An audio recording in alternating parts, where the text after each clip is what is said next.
Assalamu alaikum. First of all, I would like to congratulate Dr. Shehbaz Sarwar for reviving Pakistan Society of Echocardiography and putting a tremendous amount of effort in arranging this successful and wonderful event. Secondly, I must appreciate your dedication and love for Echo that you are still staying here till now. I know already much have been said, and you already have acquired a very large amount of knowledge in one day. So, but good news is that this is last talk of the day. I will be going through the basics quickly so that I can spare more time for the clinical applications. As we all know, myocardium is type of a band which is wrapped around in layers, and orientation of fibers is different in each layer. This cross-section slide shows the epicardium has oblique fibers, while the myocardium has circumferential fibers, while the endocardium has longitudinal fibers. What is strain?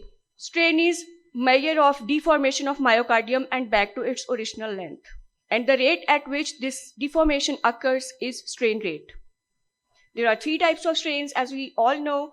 Circumferential is negative because circumference decreases, thickening increases, that's why radial strain is positive, and longitudinal strain is negative because when heart contracts, length of the muscle decreases. Global longitudinal strain is more sensitive predictor of LV systolic function. That is why in the further slides, I will be talking mainly about global longitudinal strain. Strain is measured by two methods, TDI and speckle tracking.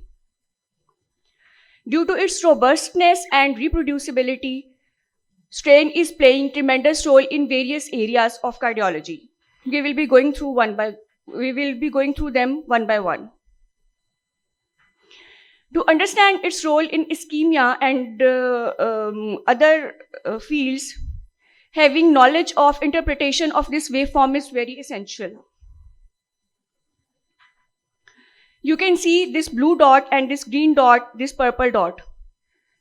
These myocardial segments are represented by these waves. We time it with the ECG. At peak of QRS is aortic valve opening, and at end of T wave is aortic valve closure. Between them is systole. This is the zero line. Below it is negative strain. The lower it goes, more is the strain and better is the kinesis.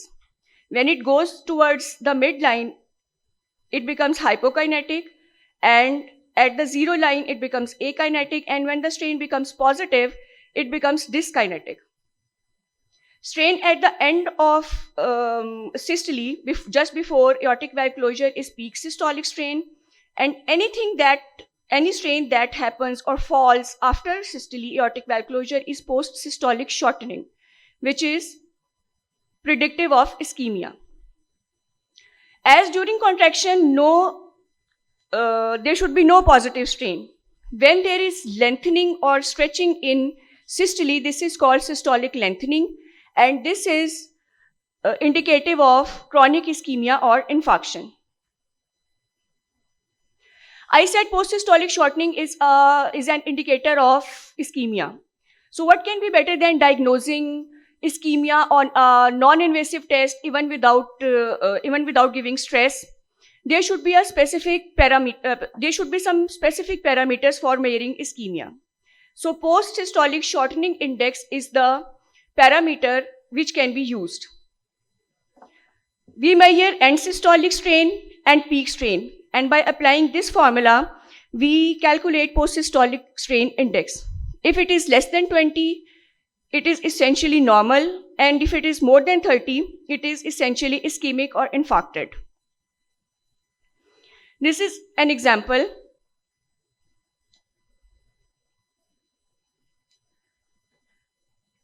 You can see this basal posterolateral segment, which is going above the baseline. This is systolic lengthening. But you can see there is absence of post-systolic shortening.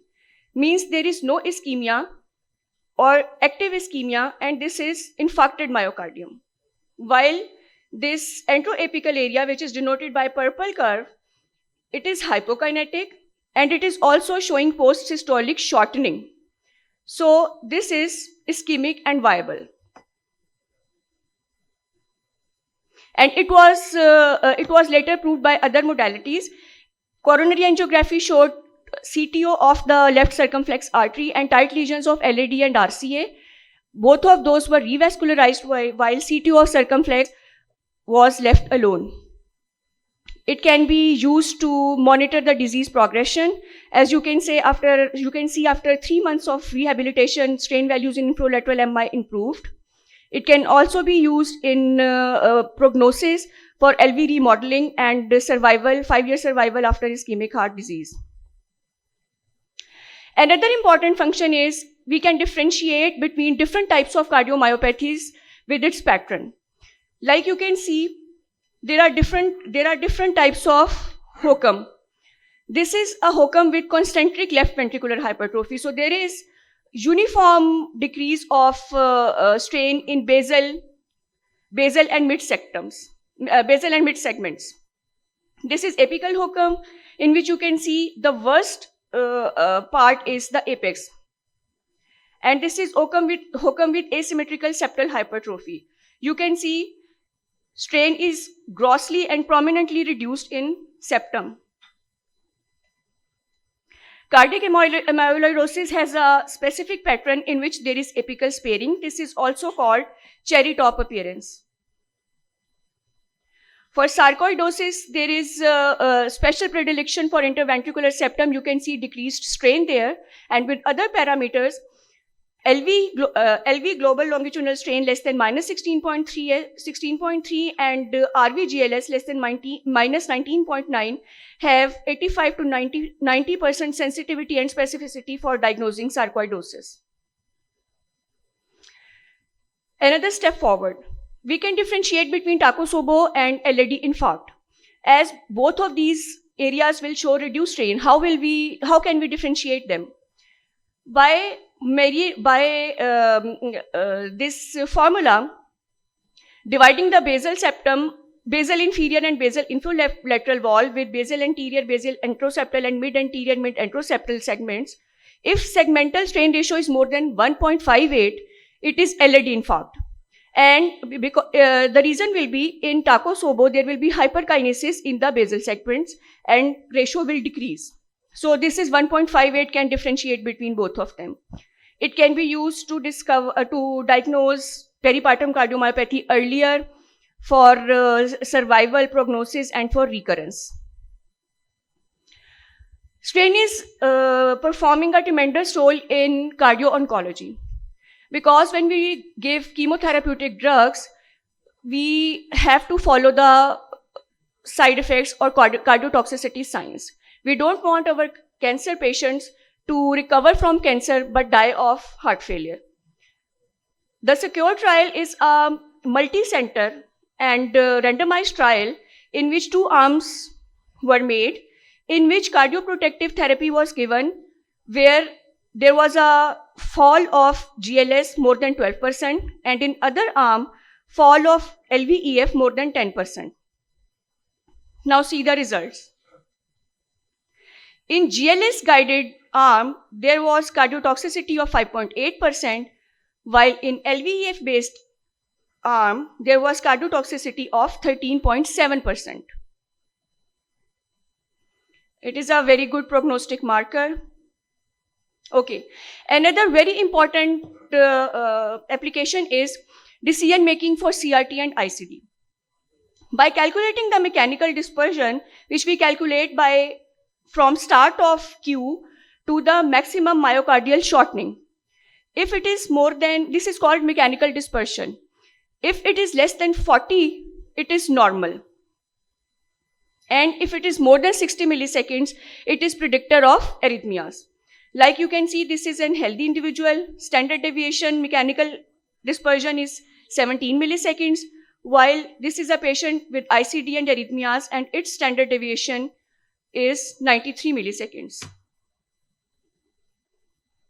The other parameter is radial strain delay.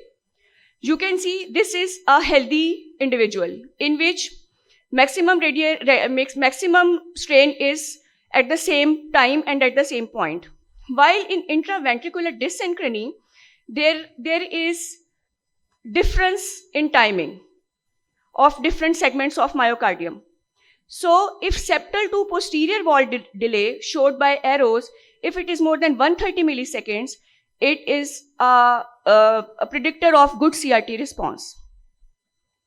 Third parameter and relatively new parameter is systolic stretch index, in which we calculate the pre-stretch of lateral wall and rebound stretch of septum. And if it is more than 2.6, it predicts favorable survival with CRT. Its role is already documented in heart failure with preserved EF, and it has been even included in ESC guidelines in minor criteria to diagnose heart failure with preserved EF. Role of strain in diagnosing myocarditis is also very important, and you can see it is interchangeable with CMR results. It shows special predilection and for posterolateral wall and subepicardial region, which is its characteristic feature on CMR. It is very useful for myocarditis diagnosis, risk stratification, and survival. I don't have time to explain all these, otherwise I would love to. Timing of intervention in valvular heart disease is also important, which has already been covered, so I won't be spending much time on it. I would just want to say before LV dilates and its ejection fraction decreases, we can monitor longitudinal strain. And in studies, there has been noted inflection points in which, before which, if we intervene surgically or percutaneously, we can improve patient outcome. So LV strain is not the end of story. RV strain and LA strain are now also equally important. As you can see, in this example, RV size is normal, its ejection fraction, even with 3D ejection fraction is normal, but its strain is low. It is predicting RV dysfunction well before time. And it is also predictor of arrhythmias in right ventricular related diseases. Another emerging modality is LA strain, which has three parts, which or you can say according to LA filling, it is divided into three parts: reservoir, conduit, and contractile. And these values are taken with 40 studies, mean values. 40 studies, 2,854 patients were studied. We can use LA strain for diastolic dysfunction. You can see in this study, LAVI, LA volume index, diagnosed heart failure diastolic dysfunction in 15.5% patients, while LA strain diagnosed in 36.9% patients. It is also used for grading of diastolic dysfunction. If it is below 30%, it is grade 1 diastolic dysfunction. If it is below 21%, grade 2, and below 15% is grade 3. LA strain falls much before the LA volumetric and functional deterioration, almost a decade before. It is also used in heart failure with preserved ejection fraction because it is directly related to LV diastolic pressure. LA strain less than 31.2 and contractile strain less than 15.2 is indicator of heart failure with preserved ejection fraction. LA reservoir strain less than 33% shows raised LV EDP, and it correlates better with invasive assessment as compared to LA volume index. It is also a very strong predictor of atrial fibrillation because when there is fibrosis of LA strain decreases and it becomes a strongest independent predictor of AFib and its recurrence. Cutoff of LA strain in this regard is less than 30.9%. Thank you.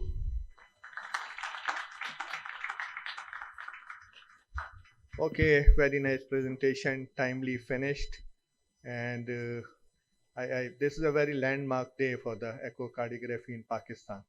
And पहले जो हैं कुछ मेरे शहबाज और टीपू जैसे आशिक हुआ करते थे एको के, और बाकी सारों की अरेंज मैरिज थी.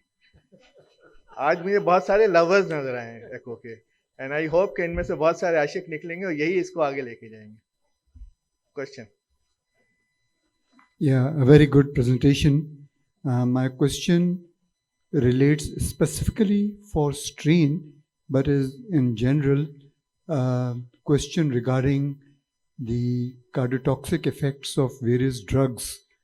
As we know, all drugs that are now going to be commercially available have a requirement to produce trials that show neutral effect on the heart. Now, most of those drugs use the outcomes of certain trials in terms of outcomes of the heart. But my question is whether the strain, which is so dependable as the first marker for cardiotoxicity, can be touted as the first requirement for all regulating agencies to prove cardiac neutrality. In terms of the oncology we have seen, but also in terms of diabetic and other medications that can be from this echo picture derive supposition that strain neutrality should be demonstrable before the introduction of all drugs. Can we?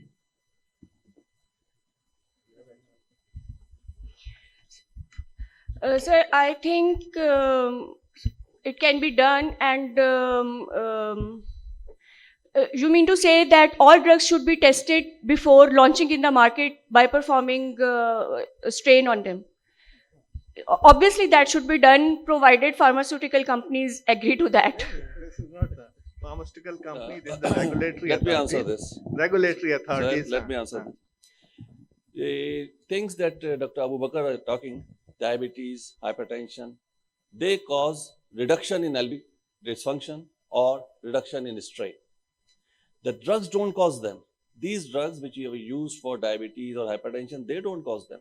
This is a different scenario as compared to chemotherapeutic agents. There, the chemotherapeutic agents cause LV dysfunction and reduction in strain. So measurement of strain in that scenario is entirely different. Here, the disease itself can cause, yes, a disturbed strain, no doubt about it, but not the drugs. No, Imran, I didn't mean that. I meant that any kind of drug to be introduced into the market has now been required by the regulatory agencies to prove cardiac neutrality, that they're not detriment to the heart. And especially in diabetes, since 2008, these drugs for diabetes are now compulsory to prove that the outcomes of those trials regarding the heart are favorable or at least neutral. What I'm saying is, without depending on long-term outcome trials, if at the earlier stages these drugs are demonstrated to have no effect on the strain on the heart, that would be a mechanistic effect that could be presented by cardiologists as a preliminary requirement. Not sure, possible. इसलिए कि जो direct effect है, जैसे कहा है इमरान ने, कि जो toxic effect on the myocardium है, वहाँ तो डेफिनेटली ये कर सकते हैं, बट जो बहुत सारे मैकेनिज्म्स हैं, वी डोंट नो कि they are going to affect the strain or not, so it has to be tested before and then we can answer. Basically, you see, just a minute.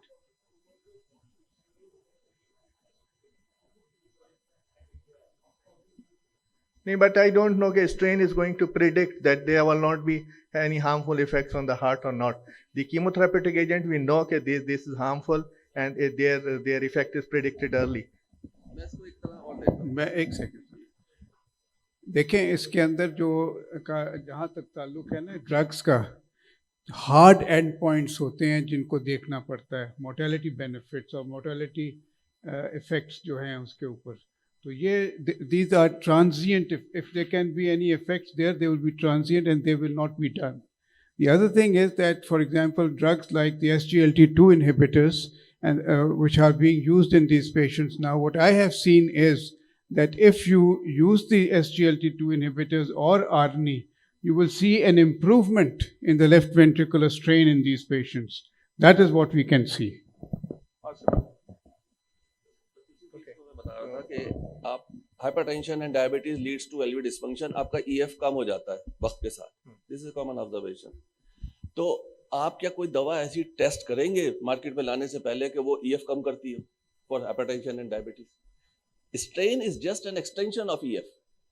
No, it's a thing, not extension. It will detect earlier than Earlier, the that's EF. it, that's it. So you will know it's before an it early goes detector. down on the EF. Yeah. Once the EF is down, then the stone is not that useful. It is on the Huh. same continuum. Huh. Yeah, you are detecting reduction in EF at an earlier point in time. Huh, definitely. Before it So we goes. don't test antihypertensive and anti-diabetic whether they will reduce EF or not.